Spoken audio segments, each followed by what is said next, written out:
হজ শুধু একটি ধর্মীয় সফর নয়, এটি একজন মুসলমানের জীবনের সবচেয়ে বড় আত্মিক পরিবর্তনের যাত্রা। কিন্তু কেবল হজ পালন করলেই তা কবুল হয়ে যায় না। হজ কবুল হওয়ার জন্য নিয়ত শুদ্ধ রাখা এবং হালাল উপার্জনের অর্থে হজ পালনের উপর গুরুত্ব দিয়েছেন পবিত্র মসজিদুল হারামের ইমাম ও খতিব শায়খ আব্দুল্লাহ আল জুহানি। তিনি বলেছেন, আল্লাহর সন্তুষ্টির উদ্দেশ্যে খাঁটি মনে হজ পালন করলেই মকবুল হজের আশা করা যায়।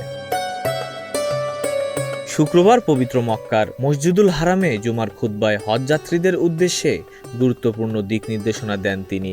সৌদি সংবাদ মাধ্যম এসপি এর প্রতিবেদনে বলা হয়, খুতবায় শায়খ আব্দুল্লাহ আল জুহানি বলেন, হজে যাওয়ার আগে প্রত্যেক মুসলমানকে নিজের নিয়ত বিশুদ্ধ করতে হবে এবং নিশ্চিত হতে হবে যে তার হজের খরচ হালাল উপার্জনের মাধ্যমে এসেছে, কারণ আল্লাহ তাআলা পবিত্র জিনিসই গ্রহণ করেন। তিনি রাসূল সাল্লাল্লাহু আলাইহি সাল্লামের সুন্নাহ যথাযথভাবে অনুসরণের উপর গুরুত্বারোপ করেন।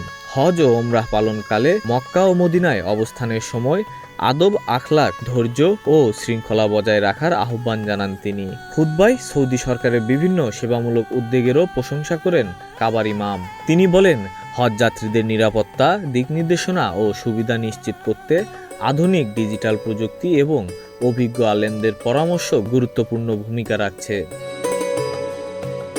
তিনি আরও বলেন, হজ শুধুই একটি সফর নয়, বরং এটি আত্মশুদ্ধি ও গুনাহ মাপের এক মহাসুযোগ। তাই প্রত্যেক হজ যাত্রীর উচিত এই সময়টিকে কাজে লাগিয়ে মহান আল্লাহর কাছে খাঁটি মনে তওবা করা এবং জীবনের ভুল ত্রুটির জন্য ক্ষমা প্রার্থনা করা। খুতবার শেষ অংশে শায়খ আব্দুল্লাহ আল জুহানি মুসল্লিদের স্মরণ করিয়ে দেন, সঠিক নিয়মে ও একনিষ্ঠতার সঙ্গে পালন করা হজের প্রতিদান হলো জান্নাত। তাই এই মহামূল্যবান ইবাদত যেন কেউ অবহেলায় নষ্ট না করেন।